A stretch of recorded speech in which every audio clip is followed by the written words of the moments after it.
We'll get his take. Fox Sports 1's Danny Parkins makes his weekly visit.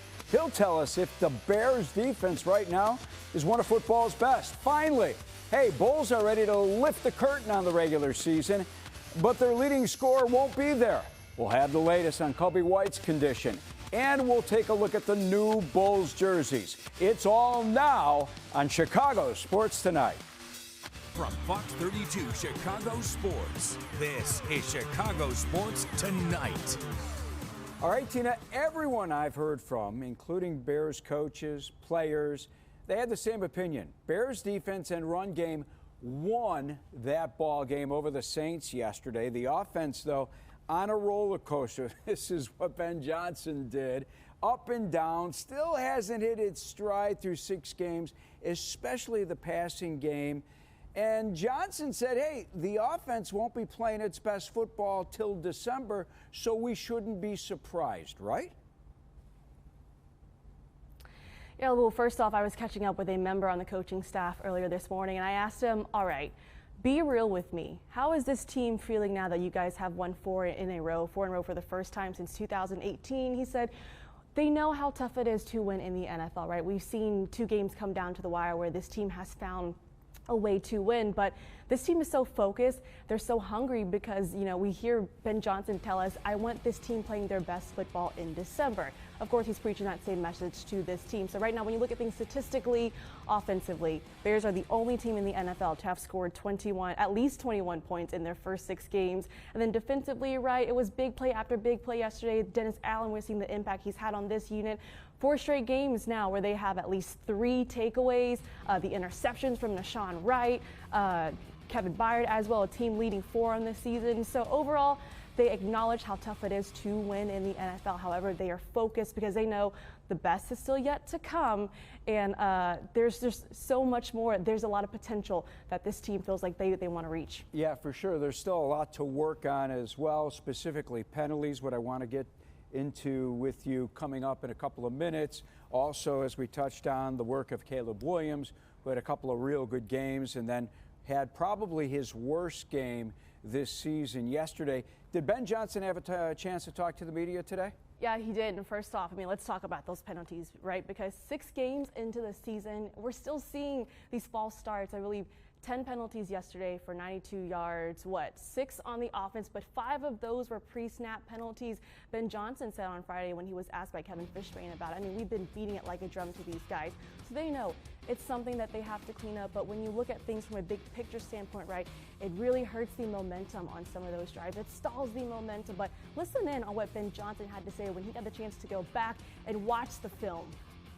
We got to get it all cleaned up. That's good teams don't have so many self-inflicted wounds. We're not going to point the finger at any one player. I think it was a multitude of issues right there.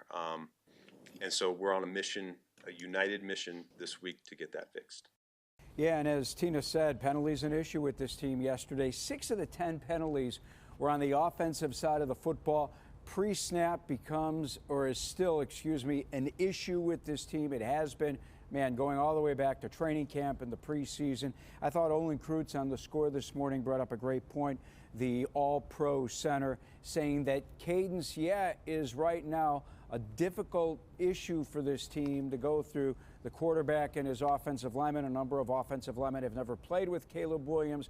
Caleb Williams in high school and college, Olin said, probably worked more with the clap instead of a cadence. So it's timing and a chance now for Williams to adjust on the NFL level with the cadence. All right, passing game was a real struggle.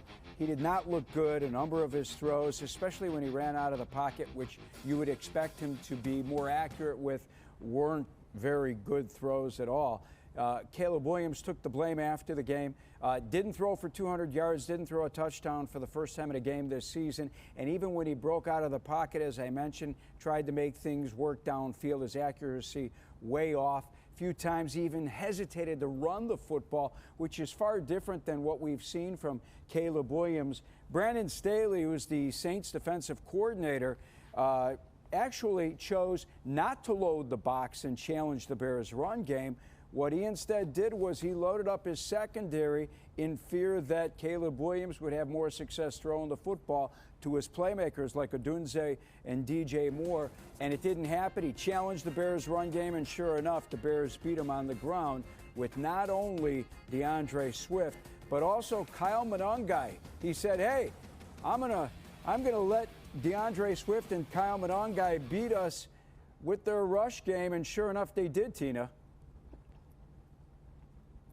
Yeah, well, I was thinking to myself on the drive up here to Hallis Hall, Lou, what is the identity of this team? And if you go back and look at these two games, right, certainly it's defense, but it's been refreshing to see them get this run game going. DeAndre Swift yesterday, a season high at 124 rushing yards, but DeAndre Swift and Kyle Monangai, the duo average at least 6 yards a carry. And you think back to the NFL draft, okay, we know that the running back room was something that the Bears needed to address, right? We're all thinking to ourselves, when are the Bears going to draft a running back? Well, they certainly did. They did it later on in the round as they took the 7th rounder, rookie Kyle Monangai. They're out of Rutgers, and I mean, Monangai yesterday, a breakout performance, overall 222 rushing yards yesterday by the Bears, and he had 81 of those, and of course, as well as his first career touchdown as well. And I mean, I think even back to watching him when it comes to in some of those preseason games, love the way he runs. Man, he's a guy that's really tough to take down, a physical, violent runner. But listen in on what Kyle Monangai had to say about his breakout performance yesterday as well. You know, I try to make the most of every opportunity I'm given, you know, whether, you know, I never go into a game knowing how many. So, you know, you just got to prepare yourself for whatever may come your way, wherever, how large or how small. So that's kind of this approach I take each week, just however much I'm given in terms of opportunities, I got to go make the best of it, each one. I think we're picking up steam, but, you know, there's still a long way to go. Like, we're making progress in the right direction for sure. And you know, last game was a testament to that. The game before that kind of got it going too a little bit. And, you know, we have aspirations to be even better than where we are in terms of the run game. So I know we're going to do that. We're just going to keep building week by week. You did get your touchdown ball back, right? Yeah, I did. Yeah, I appreciate that. I got that. Well, you just heard there from Kyle Monangai, and you got to give a lot of credit as well to the guys up front, right? Ben Johnson talked about it yesterday after their 26-14 win over the Saints. Credit to them. They're building more continuity, right? 6 games into the season, but they're blocking as well and doing their job in terms of opening some of those holes in the lanes for the running back as well. And Lou, we know the importance when it comes to have a rushing attack. It unlocks a whole different world for this offense, especially in a Ben Johnson offense. Caleb Williams talked about it too, the importance of having a rushing attack because it helps them when it comes to play action, drop back, keepers, and screen, so they can continue to keep this going. Lou, I mean, the sky's the limit for this offense. Nice work out there, Tina. We will see you throughout the week covering the Bears. We need to take a quick timeout. Coming up, Fox Sports 1's Danny Parkins with his take on another Bears win and whether or not he is buying a 5th straight victory with Lamar Jackson and Roquan Smith standing in their way in Baltimore. Comes your way next here on Chicago Sports Tonight Daily. Winning isn't easy in the NFL. So when you don't play your best and still end up on top, yeah, there's reason to celebrate. Luke and Ellis back here on Chicago Sports Tonight. Bears are on their first 4-game win streak in 7 years. No one's apologizing about that. Let's bring in Danny Parkins from New York.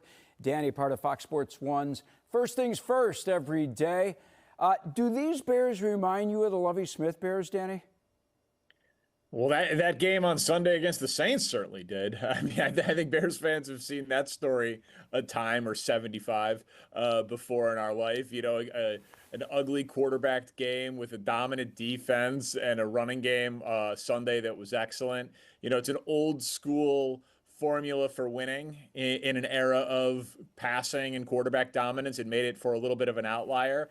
But I don't think that's going to be how we're going to remember like Caleb Williams' time with the Bears in general or Ben Johnson's time with the Bears in general. But like you said, for Sunday, we'll certainly take it. I agree with you. Do you think we need to be more patient with Caleb in the passing offense? Because let's not forget, Ben Johnson told us at the beginning of the season his team would be playing its best football in December. We saw how he fixed the running game during the bye week. A lot of it had to do with working on that offensive line. Do we need to be more patient with Caleb in the passing offense so it's not like this? So yes and no. I think there's a little bit of nuance here in your very good question. Like, Caleb is a second-year player, so there's definitely patience that is required. And I mean, Ben Johnson changed which foot he has forward when he's in the shotgun, right? Like fundamental, foundational, basic mechanics of quarterbacking, left foot forward v right foot forward. Ben Johnson was kind of breaking him down to build him back up. And that obviously is going to take time or require, to use your word, patience. But Drake May is on everybody's short list for MVP right now, and Jaden Daniels was in the NFC Championship game last year. Those were the two players selected after Caleb Williams. Caleb Williams likes to model his game after Aaron Rodgers, a 4-time MVP. His ability and his arm strength and his mobility remind some of us of guys like Mahomes and Allen, the two best players alive. So I think it is absolutely a relatively smart thing, and certainly prudent for Bears fans, to exercise patience on a week-to-week basis so you don't freak yourself out with Caleb Williams. But I don't want to confuse that with lowering standards. Like, Caleb should be criticized for how he played against the Saints. He was not good enough. We should hold him to the standard of his peers, Jaden and Drake, and to his talent, Aaron and Mahomes and Josh. So I don't want to lower the bar for Caleb at all. And based on those standards, he has not been good enough. All right, I'm glad you brought that up. His accuracy continues to be a problem. Saw some of the numbers there. He's hesitant. I thought he looked hesitant to scramble yesterday. And then I think to myself, well, maybe he's having a tough time getting comfortable in the pocket, reading through his progressions like we were writing him about,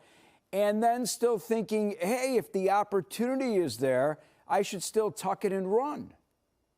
Yeah, it's complicated. Post-snap processing is the hardest thing to scout and to judge in the NFL. Like, we can put these guys up on a whiteboard and see how they do. We can, watch them against inferior competition in college and see how they do. But in the NFL, when you think you're going to get one thing and you get another, how is your quarterback going to react in 2.5 seconds or less? It's very difficult. And I agree with you completely. Caleb Williams should have 25 plus rushing yards every single game out there, just based on his speed and his athleticism. And he was, I think, -2 rushing yards in that game against the Saints. And so I think he is a little slow in the post-snap processing. I think he's trying very hard to play on schedule, and where his supernatural ability is the off schedule. But we've talked about that before. Like, you want, to use a baseball analogy, you want the fastball, the thing you work off of, to be your on schedule play. And then you want your sweeper, your slider, your put out pitch to be the off schedule stuff. And for so much of Caleb's career, the off schedule, like, he was living off of the changeup or the slider. So Ben Johnson is rebuilding this quarterback. He definitely needs to run more, and I think he will, because he's a special athlete. And I think, once it slows down for him, there's a very special player in there. Because obviously, Lou, and I'm sure you have talked about this, like, the glass half full approach here is they've got a 4-game winning streak, and their most talented player isn't playing that well. So imagine what happens if and when he does. So it's a pretty exciting time to be a Bears fan. Absolutely. Couldn't agree more. If you were like me, Danny, yesterday, you're watching that game and you're pulling your hair out with flags. 6 penalties on the offense. Man, how are they going to fix the pre-snap penalties and botched snaps? I mean, yeah, that's the stuff that feels like it could be fixed in a week's time, right? Like, the Chiefs had a game where they had 12 or 13 penalties, and then the next week they had 0. Like, that's the type of thing that it feels like, with just like attention to detail and some extra time in like the Wednesday or Thursday portion of practice, that it could go away. But yeah, I mean, the botched snaps, even though one of them actually saved the Bears 3 points because it was, they blew that play dead, obviously is unacceptable and will come back to bite them. And you listen, the Bears have 15 takeaways in this 4-game winning streak. That is not sustainable. Like, there's going to come a point in time where they're going to play Lamar Jackson or Jared Goff or someone who like that, and they're not going to get those takeaways, and they're going to need to play a clean football game and have their quarterback play at a high level in order to win. Just thankfully that hasn't happened in the last 4 weeks. Yeah, they got Lamar coming up on Sunday. We'll get to that in a second. What about the last 4 games, the 4-game winning streak? What has impressed you most about the Bears? Well, I mean, I think what I just said, right? The The 15 turnovers? takeaways is ridiculous. Yeah, Right? yeah. Like 15 takeaways is, think back to 2018, right? Like 2018 got Matt Nagy a coach of the year and Mitch Trubisky a Pro Bowl bid. But anyone who watched that team was like, oh, it was their 36 takeaways that made the difference, right? Like that made Eddie Jackson ended up on that top 100 list for top 100 Bears all time. It made Khalil Mack a household name in Chicago. Like that team won 12 games and went to the playoffs because of the takeaways. But then the quarterback went to the Pro Bowl and the offensive head coach won Coach of the Year when that award should have gone to Vic Fangio. So Dennis Allen's defense, despite significant injuries, I think, Grady Jarrett's still not back. Jalen Johnson, their best player, him or Montez Sweat not being out there. Like that is really, really impressive for them. And then what we talked about last week, building upon it, Ben Johnson's running game in Detroit was his calling card. Through the first, 4 games, the running game was abysmal despite Dahlman and Tooney and the additions they had made to the offensive line. And then he fixed it during the bye week, and it wasn't a one-off fluke. So the defense being opportunistic despite injuries and the running game seeming like to really have turned a corner and be something that you can rely on week in and week out, to me, those are the 2 most impressive things of the win streak. I'm with you there. I want to move ahead now to Sunday because, listen, the Ravens are off to their worst start since 2015, 1-5. Many people had this Ravens team going to the Super Bowl this year, and now they're just holding on for dear life. But they get 2-time MVP Lamar Jackson back. But they get All-Pro Roquan Smith back. But they got Ronnie Stanley coming back.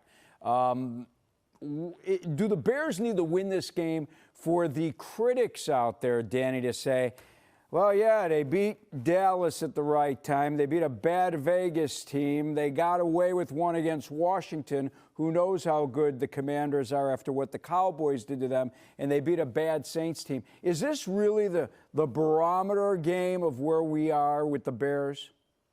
Yeah, it's going to go a long way. It's a week-to-week league, you know that. But to be very clear, like the Ravens need this game more than the Bears do. For sure. Like if the Ravens lose this game and they fall to 1-6, their season is over. So by the time this game goes off, the Bears will probably be a full touchdown underdog in this game, as you mentioned. All the guys that are coming back from Baltimore, like Bears lose this game and then beat Cincinnati and beat the Giants. All of a sudden, and we're sitting here 6-3 talking about this team. It's not really going to matter because I think you and I would both agree the Bears are not a Super Bowl contender this year. Like this team is too fundamentally flawed and too young on the offensive side of the ball to be a real Super Bowl contender. But if they get to 10 wins and make the playoffs and Ben Johnson has put his impact on this team and Caleb Williams progresses, like it can be a wildly successful season and you can accomplish all of those things even if they lose to Baltimore. Now, if you beat Baltimore, certainly the Bears will get a ton of attention. But frankly, on shows like mine, if the Bears beat the Ravens, the story will most likely nationally be about how the Ravens season is over, not some sort of a rival of the Bears. Hey, you got me all excited talking about the playoffs last week. Yeah. I mean, listen, 7 teams make the playoffs. And weird things happen in the NFL, and the Colts right now would be the 1 seed in the AFC, and the Bucks would be the 1 seed in the NFC. So like this is a very tough league to figure out year to year and week to week. So the things that we thought. This Ravens-Bengals stretch, we're like, oh, that might be the toughest back-to-back 2-game stretch of the Bears season. And instead, you get a 1-4 Baltimore team and a Cincinnati team without Joe Burrow. So, like, things just change, in the blink of an eye in the NFL. Tell me what's going on in New York. Has New York, and I'm talking about the fans. I know what Aaron Glenn did. Have the fans in New York, the Jets fans, given up on Justin Fields? Oh, I mean, yeah. That one expired pretty quickly. And I thought Justin, he's a great guy, he's a great leader, a great teammate, a great athlete. He's just not a great quarterback. And he still takes the same frustrating sacks that he took in Chicago. I know that you're still keeping an eye on what's going on here back home. We talked last Tuesday. Cubs president Jed Hoyer spoke on Wednesday. Which do the Cubs need more, a power arm or a power bat? And then give me a name. Oof. So I think the answer is power bat. I think the answer is power bat because you're going to lose Tucker most likely. And, you can have a relatively high expectation of Steele and Horton bouncing back. And the Cubs have done a really nice job of just like developing pitchers. Like, I do think that their like pitching infrastructure overall is sound, where between starters and bullpen and counsel, like you are going to like maximize a few different guys to have career years every year. But so like Schwarber, we talked about, is the dream name because of the tie to the Cubs. Bregman would be exciting, but it feels like lefty power, right? Like lefty power is this commodity that is just so tough to come by. So you know what? Forget it. Instead of the head, I'll go with the heart, and I'll say Kyle Schwarber. I like it. I like where your head is. Final thing, hey, Bulls open up the regular season Wednesday. Over under, I was blown away, dude. 32 wins for the Bulls. Which way you going? Yeah, it's a good number, man. They're not going to be very good. Like they don't have anyone who plays defense. They could be the worst defensive team in the league. So, Kobe White injured to start the year is a good. Honestly, like I think this season is going to be about Buzelis and how much he develops and what we feel like his ceiling. Lauri Markkanen? Is his ceiling Kevin Durant? Is his ceiling like where on the spectrum of crazy Bulls optimism is Buzelis' ceiling? Like, can he be a 1-time All-Star or a 9-time All-Star? So I think that's going to be the thing for this year. And they'll have exciting moments because it's the NBA and it's weird. But I have very, very little optimism that this team can make any noise this year. All right, Danny. Hey, man, thanks for checking in. We'll talk to you next week. If we're talking about a Bears win next week, Lou, we got to do some sort of party. Ovely for the staff. Ovely for the staff. I wish I could. I'll find some way to send you something in NYC. Done. Big game. Big game on Sunday. Big game. Always great talking to you. Thanks, Danny. We will talk to you again next week. Coming up, news and notes right here on Chicago Sports Tonight. NBA regular season tips off tomorrow. Bulls open up Wednesday against Detroit. And today we learned Kobe White is going to miss at least 2 more weeks with his calf injury. He's already missed the entire preseason. Practiced this past Saturday, for the first time since the start of training camp. But now he's working on his conditioning before he gets some game action. Bulls also introduced their new City Edition uniforms they'll be sporting this season. Yeah, black uniforms featuring light blue lettering and numbers with the red outline. If they look familiar, it's because they are. Newest design is a different spin on what the Bulls wore back in the 2017-2018 season, the first year Nike introduced the City Edition uniforms. But that year, the Bulls had white jerseys with red lettering and numbering, along with blue accents. Bulls are going to wear the City Edition unis, by the way, 9 games this season, the first on December 3rd against Brooklyn. Coming up here on Chicago Sports Tonight, we've got First and North on Tuesday night. Then on Wednesday, the Athletics' Dan Weeder and Cassie Carlson will join me from Hallis Hall. Bears start getting ready for the Ravens. And former Bulls Knicks enforcer Charles Oakley will be in the house. Thursday, we'll get a Bulls preview with Casey Johnson. And Nick Costas is going to try to make us all some money. That wraps up today's CST Daily Show. We will see you tomorrow. See ya.